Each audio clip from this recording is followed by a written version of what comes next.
Sarah dragged her two heavy suitcases into the hallway of her parents' apartment, finally setting them down with a heavy sigh. Her legs wobbled as she lowered herself onto a small stool, the familiar silence of the empty space surrounding her. 20 years had passed since she left this apartment, brimming with hope for a bright future. Now she was back, older, worn out, and alone. "Get used to it, old girl," she muttered under her breath, her lips curling into a bitter smile. "No one's going to visit you much." There was no one to blame for this. No one had hurt her.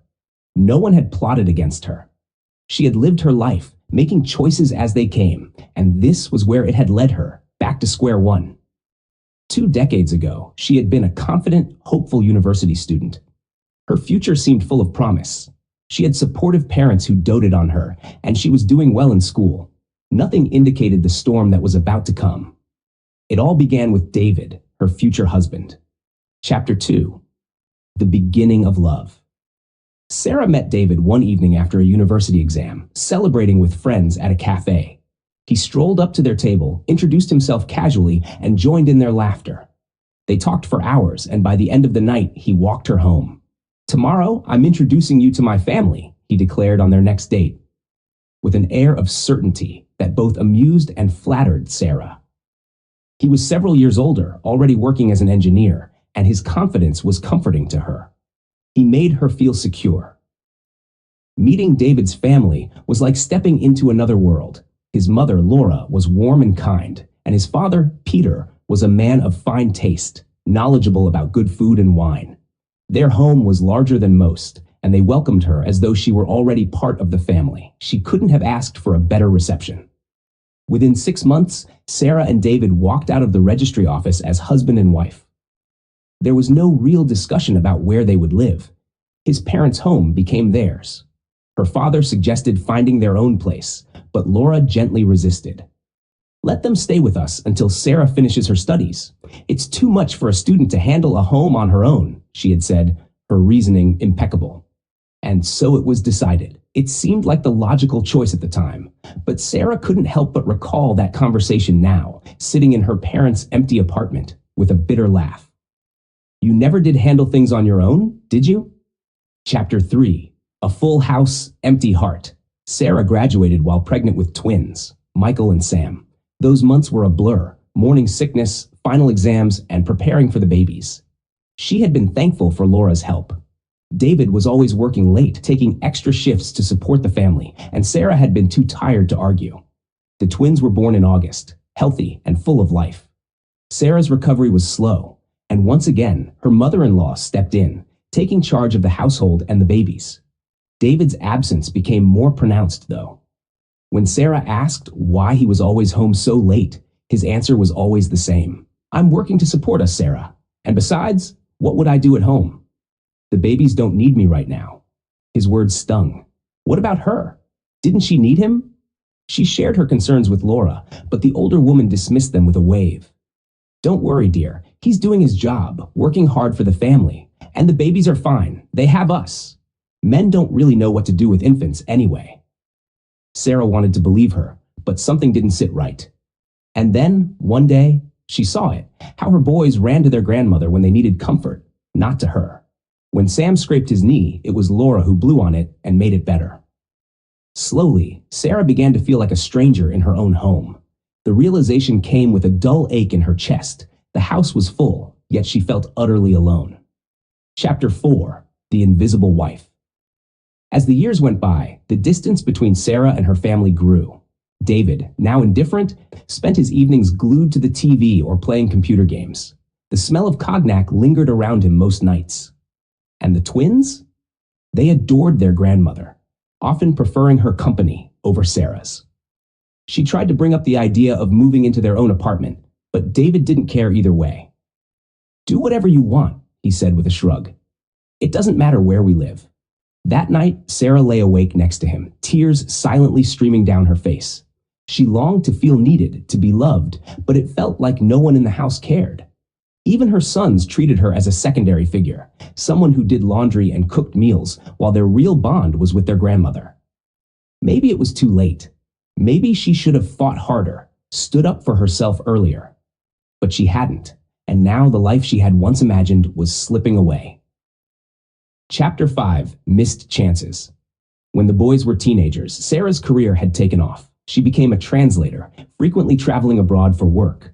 At first, it felt like an escape, a way to reclaim some part of herself. But as the years passed, she found herself more disconnected from her family than ever. The boys grew up while she was away, and she wasn't there for their milestones. Their childhoods passed without her, and when they graduated, she barely knew who they were. David? He remained the same, quiet, distant, a stranger she shared a house with.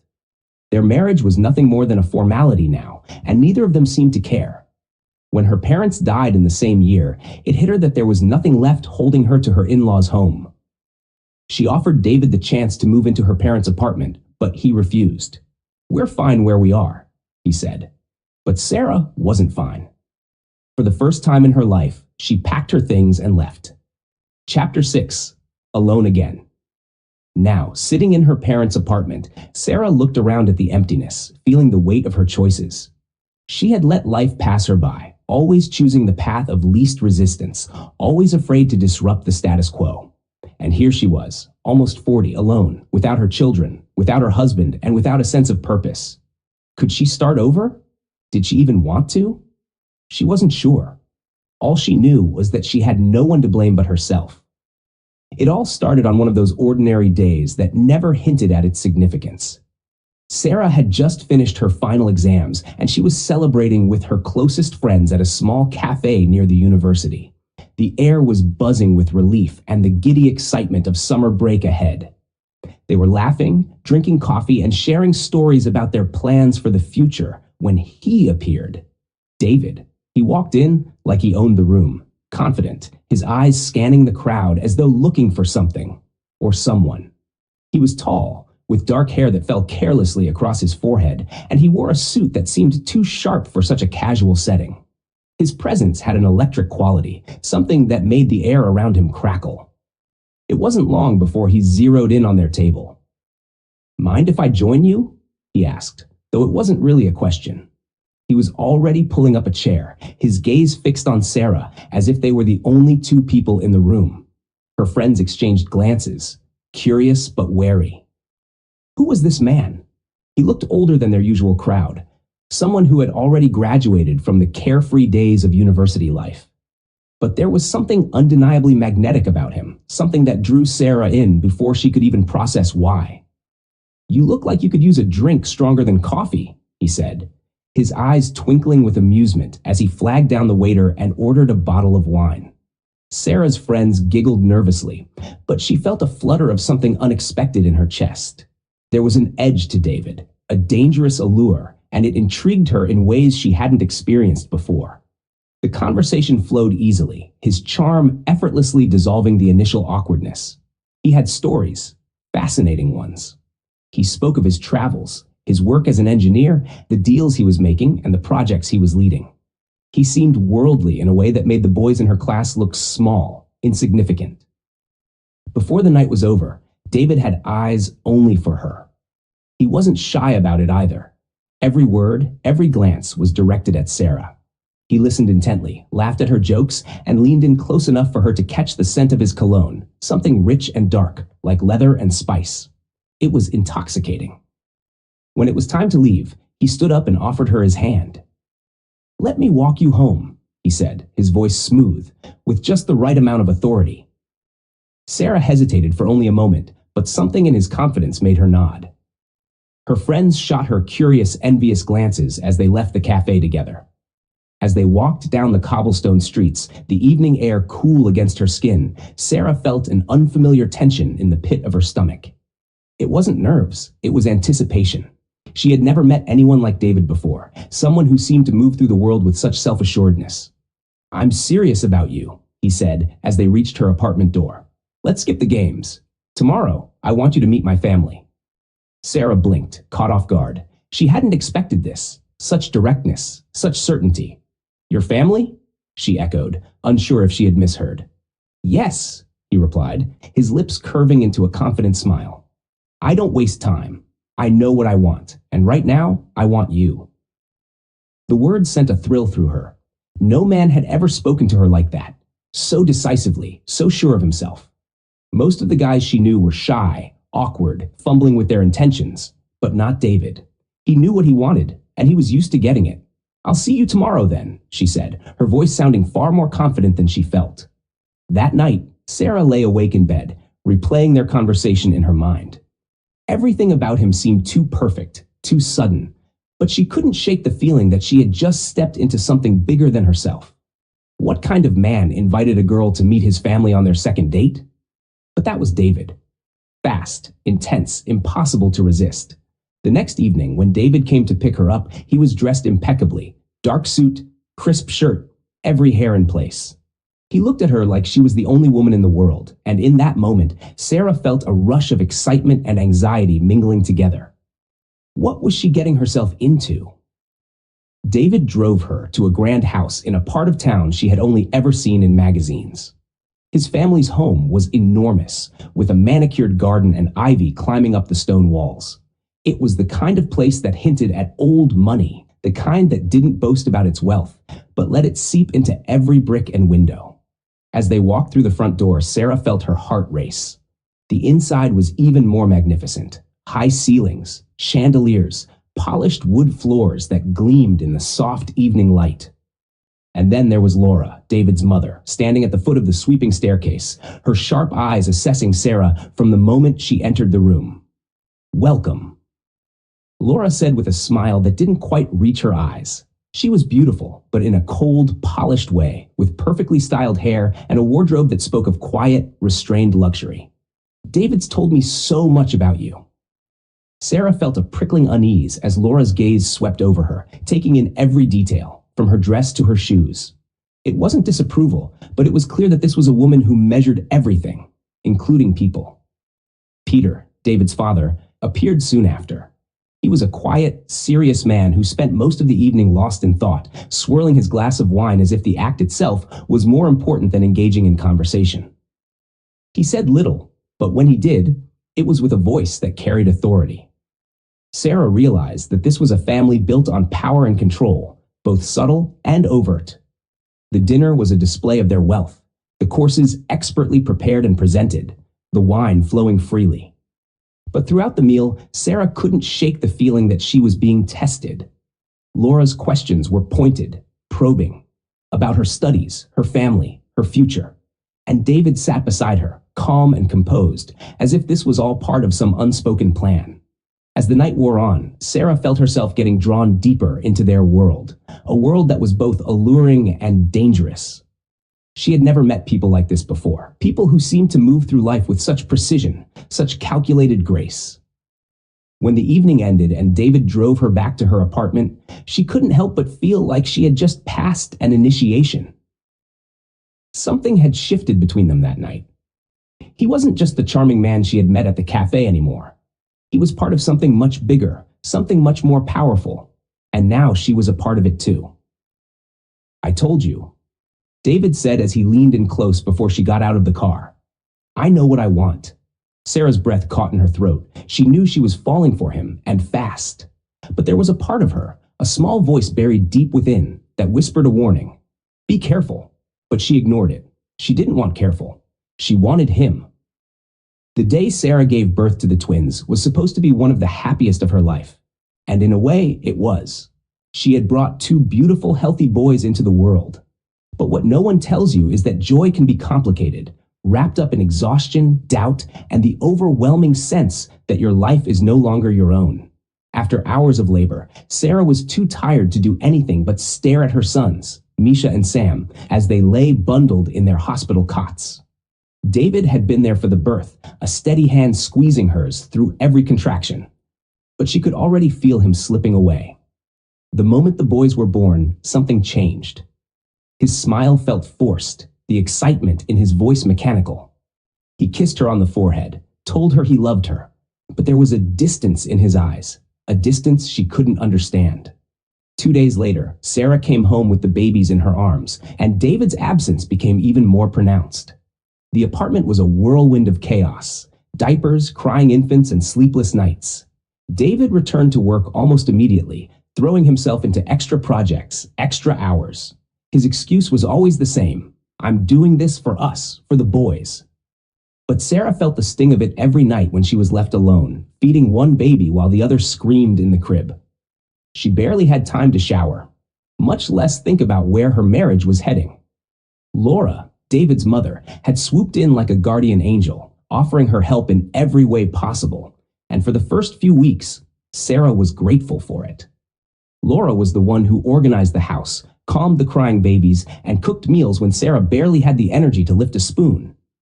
It should have been a blessing.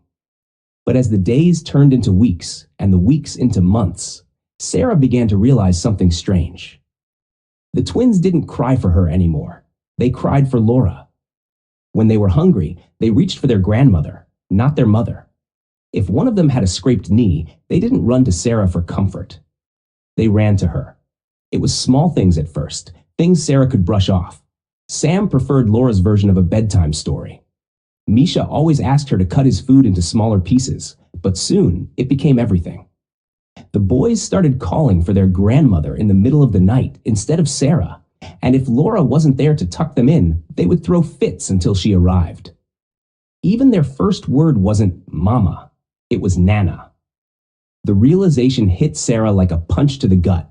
These weren't her children anymore. Not in the way they were supposed to be. They belonged to Laura. She tried to talk to David about it one night while they were lying in bed. The glow of his phone illuminated his face as he scrolled through emails, barely acknowledging her presence. "David, I'm worried," she started, her voice trembling slightly. He didn't look up. "Worried about what?" "About the boys. They're closer to your mother than they are to me. I feel like I'm losing them." David sighed, a heavy, frustrated sound. He set his phone down and rubbed his eyes. "Sarah, you're exhausted. You're making this into a bigger deal than it is. Mom's just helping out." "I know she's helping, but I feel like she's taking over. The boys don't even come to me when they need something. They always want her." David finally looked at her, his expression tired and indifferent. "What do you want me to do about it? She's doing what needs to be done. If she wasn't here, you'd be even more overwhelmed." "That's not the point," Sarah said, her frustration boiling over. "I'm their mother. They should need me, not her. But it's like I'm a stranger in my own house." David shrugged. "You're overthinking it. They're babies, Sarah. They don't care who changes their diapers or feeds them, as long as someone does." His words cut deep, but what stung more was the look in his eyes. Blank, dismissive. He didn't care. It wasn't just the twins who were slipping away from her. David was too. They had once been so connected, so in sync. Now, he felt like a distant memory, someone she used to know. And that's when the drinking started. At first, it was subtle. David would come home smelling faintly of cognac, his eyes a little glazed, his movements a bit slower. But over time, it became more frequent, more obvious. He'd stay out later, always claiming it was for work, but Sarah knew better. She could smell the lies on his skin, feel the deception in every kiss he gave her before collapsing into bed. "Why do you always come home so late?" she asked one night, her voice barely concealing the anger she had been swallowing for months. David looked at her, his expression calm, almost bored. "I'm working extra hours. You know that. I'm trying to make sure we're financially stable. For the boys." "For the boys?" she repeated, her voice rising. "You're barely here for them. You're not working late, you're drinking. I can smell it every night. You think I don't notice?" He sighed, running a hand through his hair.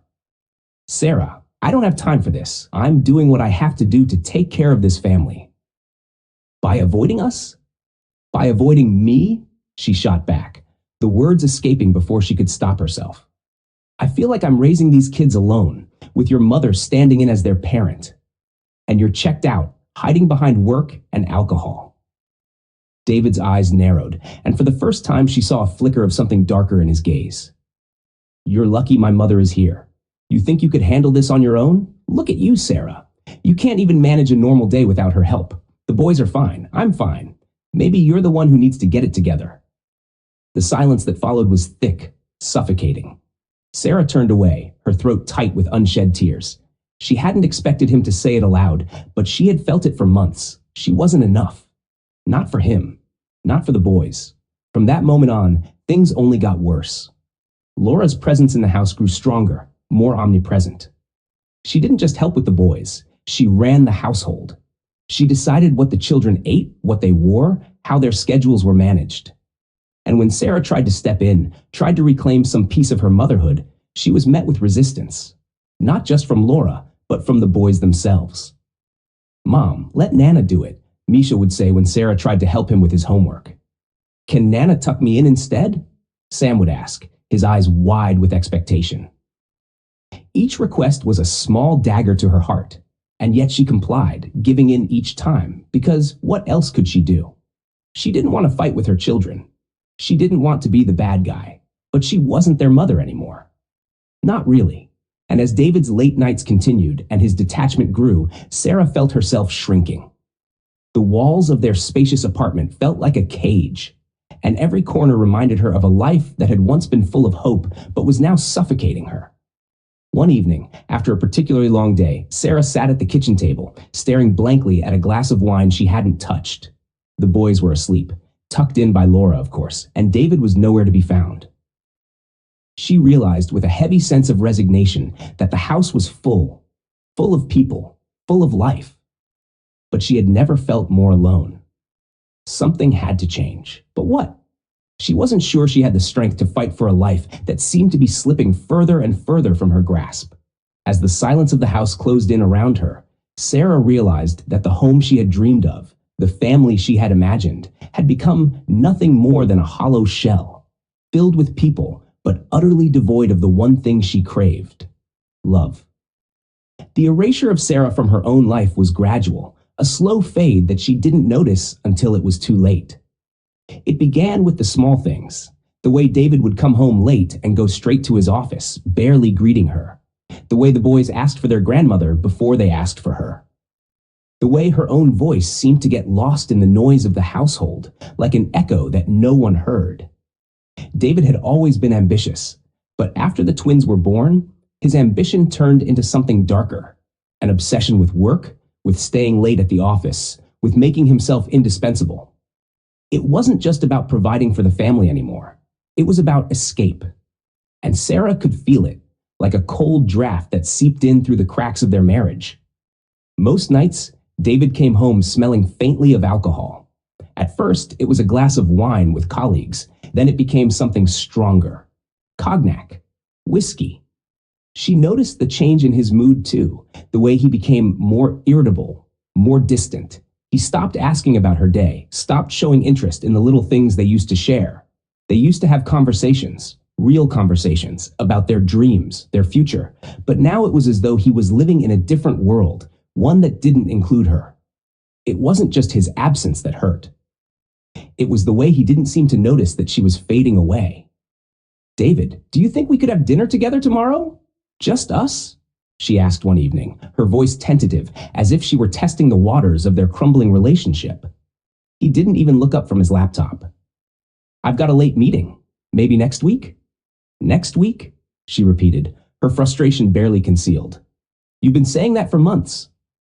He sighed, finally closing the laptop and rubbing his eyes as if she were the one exhausting him.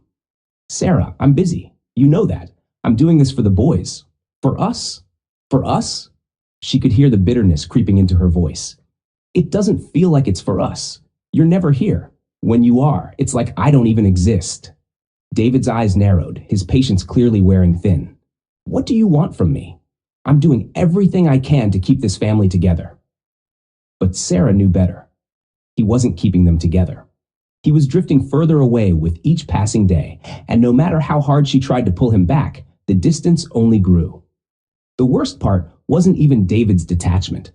It was the way Laura seemed to fill every space he left behind, seamlessly taking over the role of mother, wife, even partner. The boys adored her, hanging on her every word, and she knew it. Laura was careful, subtle in her dominance, but there was no mistaking it. This was her house, her family, and Sarah was the intruder. One evening, after yet another argument with David about his late nights and her feelings of isolation, Sarah decided to take matters into her own hands. She would assert herself, remind the boys and David that she was still their mother, that this was still her life. The next day, she planned an outing with Misha and Sam. Just the three of them. She would take them to the zoo, spend the day bonding with her sons, reclaiming the connection that had been slowly eroded by Laura's constant presence. The boys were excited at first, running around the house looking for their backpacks and water bottles. But as they were getting ready to leave, Sam looked up at her with wide eyes and asked, "Is Nana coming too?" "No, sweetheart," Sarah said, forcing a smile. "It's just going to be us today. We'll have a special day, just the three of us." Sam's face fell, his lips curling into a pout. "But I want Nana to come. She knows all the animals. She tells the best stories." Misha chimed in. "Yeah, Mom? Can Nana come? It's more fun when she's with us." The words hit her like a slap. She stood frozen for a moment, trying to process the sting of their rejection. It wasn't their fault, they were just children, but it felt like a confirmation of her worst fears. She had lost them. "Maybe next time," she said quietly, swallowing the lump in her throat. "Today, it's just us." But the day was a disaster. The boys were moody, uninterested, constantly asking when they could go home. Every time Sarah tried to engage them, they would answer with one-word responses or distracted shrugs. She took them to see the lions, the elephants, even the penguins, animals she knew they loved. But it was as if her presence wasn't enough. By the time they were ready to leave, Sarah felt more defeated than ever. When they returned home, Laura was waiting for them at the door, her smile bright and welcoming as always. "How was your day, boys?" she asked, bending down to their level, her voice warm and full of affection. "It was okay," Sam said, looking up at his grandmother. "But next time, can you come with us, Nana? It's not the same without you." Sarah felt her heart twist in her chest. She had spent the entire day trying to reconnect with her children, only to have it thrown back in her face. Laura's eyes flicked to hers, and for a moment, there was something in her gaze that felt almost like triumph. It was fleeting, barely perceptible, but Sarah saw it. And she hated herself for wondering if it had all been intentional, if Laura had slowly, methodically made herself indispensable in a way that Sarah never could. That night, lying in bed next to David, who was already half asleep, Sarah stared at the ceiling, tears burning at the corners of her eyes. This wasn't how it was supposed to be. She had once imagined a life full of love, laughter, and connection. But what she had now was a shell of a marriage, children who preferred someone else's company, and a husband who barely noticed when she was in the room. She turned on her side, watching David's even breathing, the way his body barely moved except for the occasional sigh. They hadn't made love in months, maybe even longer. She couldn't remember the last time he had touched her with anything other than casual indifference. The passion they had once shared had been smothered by routine, by obligations, by his growing detachment, and her sinking despair. Sarah knew she was invisible to him. But what terrified her more was the thought that she was becoming invisible to herself. The next morning, as David got ready for work, Sarah tried again. "David, I think we need to talk," she said, standing in the doorway of their bedroom, watching as he adjusted his tie in the mirror. He glanced at her reflection, his brow furrowed. "Can we do this later? I'm running late." "No," she said, her voice firmer than she expected. "We can't keep putting this off. We need to talk about us, about what's happening to our marriage." David paused, his hands dropping to his sides. For a moment, he looked at her, really looked at her, and she felt a flicker of hope. But then he sighed, shaking his head. "Sarah, I don't know what you want me to say. Things are fine. I'm just busy right now, once things calm down at work." "It's not just work," she interrupted, her frustration spilling over. "You're not here. You haven't been here for a long time. We're falling apart, David, and you don't even seem to care." His jaw tightened, and she saw a flash of irritation in his eyes. "I do care. But what do you want from me? You think I don't feel the pressure too? I'm doing my best, but it's never enough for you, is it?" "It's not about pressure," she shot back, her voice trembling. "It's about us. It's about you and me, and the fact that we're living like strangers." David turned away, grabbing his briefcase from the bed. "We'll talk later," he said, his tone final. "I've got to go." And with that, he was gone, leaving Sarah standing alone in the empty bedroom, her heart heavy with the realization that he had already checked out of their marriage long ago. As she watched him drive away, Sarah understood something she hadn't been ready to admit before. She wasn't just losing her husband, her children, and her home. She had already lost herself. The years slipped by in a blur, and Sarah found herself clinging to the fragments of her life as if they were sand slipping through her fingers. The harder she tried to hold on, the faster everything seemed to fall apart. David's distance had become an ever-present fixture in their marriage, a silent wall between them that neither could cross. The boys, Misha and Sam, were growing up faster than she could comprehend, and with each passing day, they became more and more strangers to her.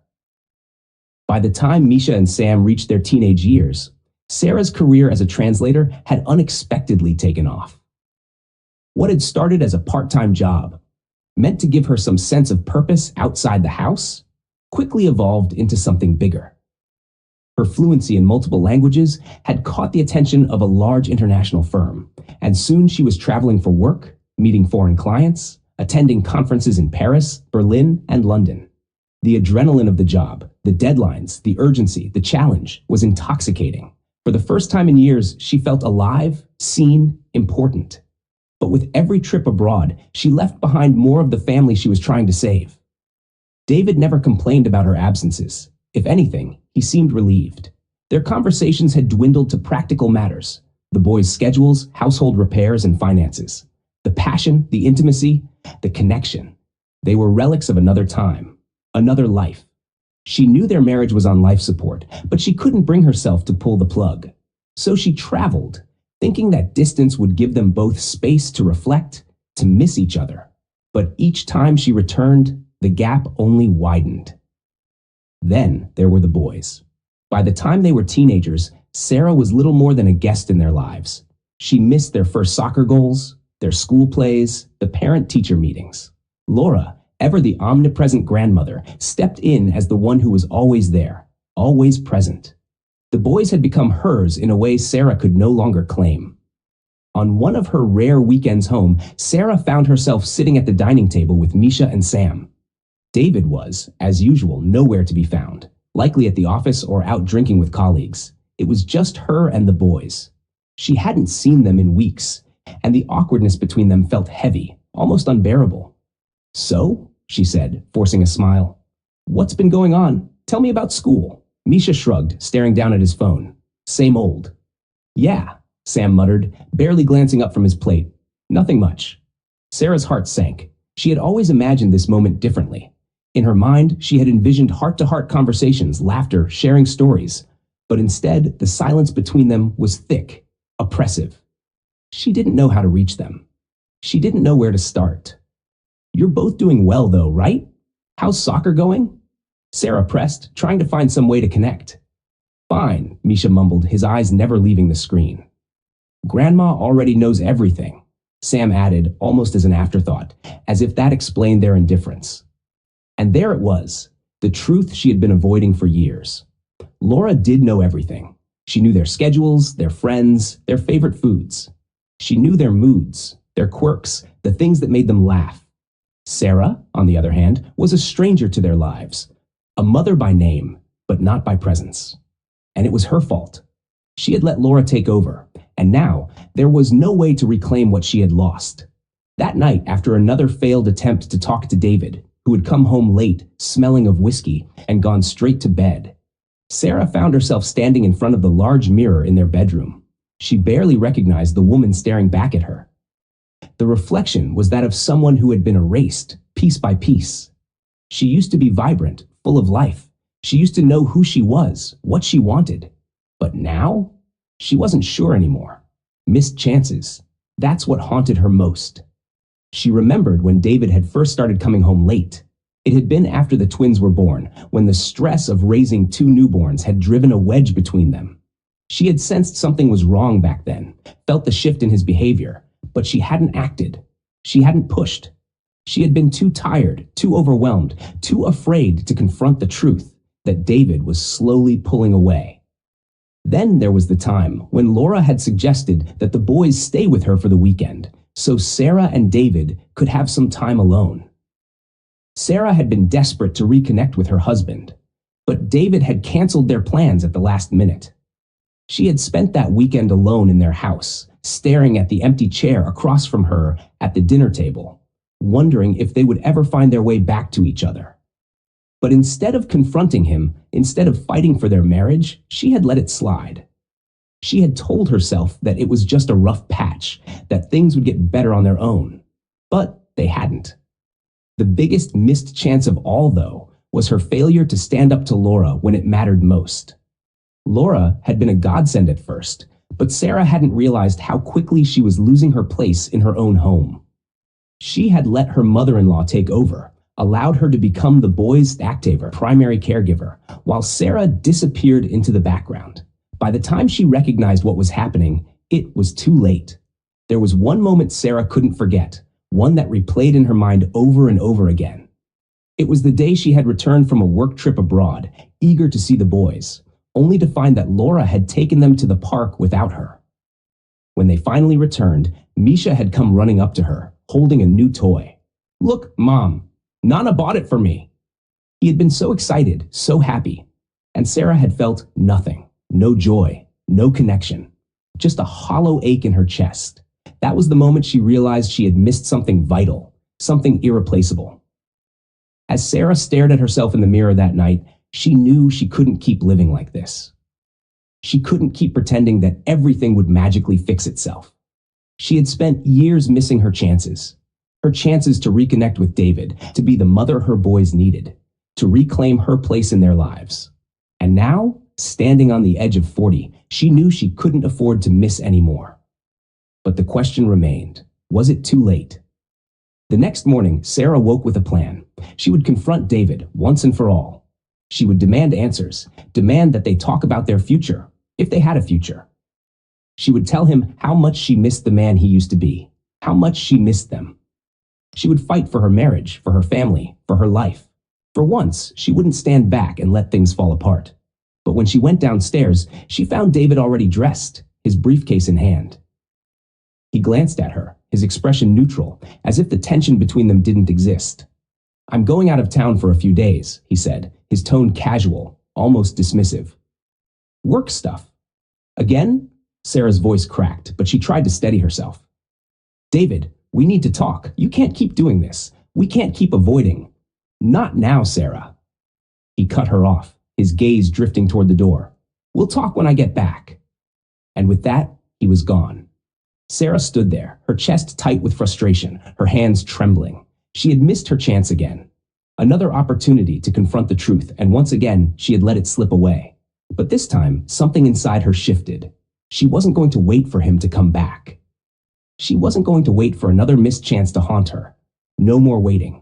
No more silence. As she stared at the closed door, she made a decision. This time, she would take her life back, with or without him. The door to her parents' old apartment creaked shut behind Sarah with a finality that sent a chill down her spine. The sound echoed in the empty space, and for a moment she stood frozen, her fingers still gripping the handle, as though she wasn't sure if she should leave or stay. This was the first time in 20 years she had lived alone, truly alone. The silence in the apartment was thick, suffocating, and a stark contrast to the chaotic, noisy life she had left behind. The quiet gnawed at her, but also held a strange promise, an unfamiliar sense of possibility, of freedom. She walked slowly into the living room, dropping her bags on the floor, surveying the familiar yet foreign surroundings. The wallpaper was faded, peeling in places, and the furniture was old, worn from years of use. Nothing had changed here since her parents passed away, and yet everything felt different. This wasn't the home she remembered. It was a relic of a past life, a life she no longer belonged to. She was alone. Again. And this time, there was no one left to wait for. Sarah sank down onto the old, sunken couch, running her hands through her hair. The exhaustion was bone deep, a weight that had been building for years, ever since the day she had married David and thought she had the world at her feet. The truth was, she hadn't been happy in a long time, perhaps not ever. She had lived her life in service to other people's needs, her husband's ambitions, her children's dependency, Laura's dominance. And in the process, she had lost herself. She let out a long, shuddering breath and stared out the window. The city buzzed outside, indifferent to her heartbreak. She had left David, walked out of the house she had once called home without so much as a backward glance. There had been no fight, no dramatic confrontation. In the end, It had been David's apathy that sealed their fate. It had been late, past midnight, when she returned from yet another fruitless business trip, and she found him sitting in the living room, scrolling through his phone as though nothing had changed. He barely looked up when she walked in. "I'm leaving," Sarah had said, her voice surprisingly calm, despite the fact that her heart was pounding in her chest. David didn't even bother to ask where she was going. He had just nodded, his eyes never leaving the screen. "Do what you want."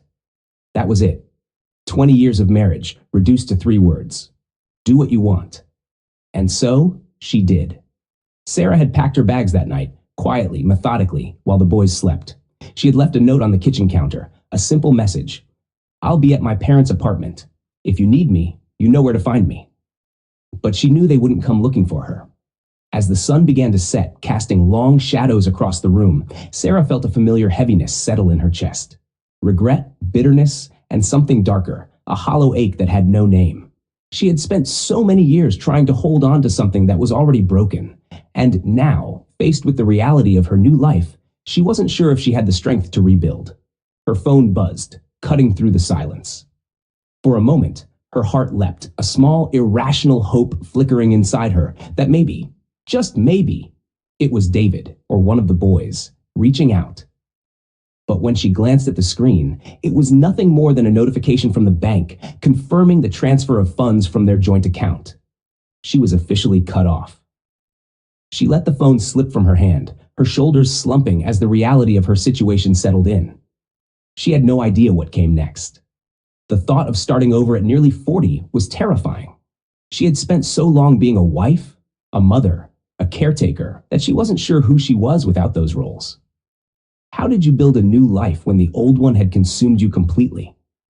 The night crept in, and with it came the memories. David's disinterest, the boy's gradual detachment, Laura's constant shadow looming over every aspect of her life. But the worst memories were the ones that came unbidden, the moments where she had stood at the edge of taking control, of reclaiming her life, and had stepped back instead. All those missed chances, those silent battles lost because she had been too afraid to fight. She got up and wandered through the small apartment, opening the cabinets and drawers, touching the faded surfaces as if she could somehow find comfort in the familiarity of it all. Her mother's old tea set was still there, dusty and forgotten, just like her childhood dreams. She had once imagined a life so different from this, a life where she was the center, not the afterthought. A knock at the door startled her. Her heart raced, a flash of hope sparking inside her again. Maybe, it was David, or Misha, or Sam. Maybe they had realized what they had lost. Maybe they had come to bring her back. But when she opened the door, it was only the delivery man holding a box of takeout she had ordered an hour earlier, in a moment of desperation to fill the silence. She thanked him, closed the door, and set the box down on the counter. The hope that had flared inside her extinguished once again. She wasn't hungry. Sarah slumped into a chair and stared at the cold box of food. She hadn't left David because she wanted him to come after her. She had left because she couldn't bear to be invisible any longer. But the truth of her new reality was even harder to swallow. She had walked away from a marriage where she had been nothing more than a shadow, and now, sitting alone in her parents' apartment, she was no more visible than she had been before. The irony wasn't lost on her. She reached for the wine bottle she had brought with her, her only companion tonight, and poured herself a glass. She wasn't sure if she was drinking to celebrate her newfound freedom or to mourn everything she had lost. Maybe it was both. Maybe it didn't matter. As the night deepened and the wine took the edge off her pain, Sarah let her thoughts drift to the future. What little of it she could see. She would have to rebuild, of course. She would have to figure out how to be alone again, how to exist outside the roles that had defined her for so long. But there was also a strange kind of relief in it. For the first time in 2 decades, there were no expectations, no demands, no one else to please but herself. Do what you want. David's final words echoed in her mind, and for the first time, Sarah let herself wonder what that really meant. What did she want? What had she ever wanted? She closed her eyes, feeling the weight of the question settle over her like a heavy blanket. The answer was somewhere inside her, buried under years of compromises and sacrifices, but she knew she had to find it. She had to, if she was going to survive this next chapter. The silence of the apartment pressed in, but this time it wasn't as suffocating. It was empty, yes, but also filled with potential. She could make this space her own. She could make her life her own. And as the night wore on, Sarah realized that maybe, just maybe, being alone again wasn't the end. It was the beginning.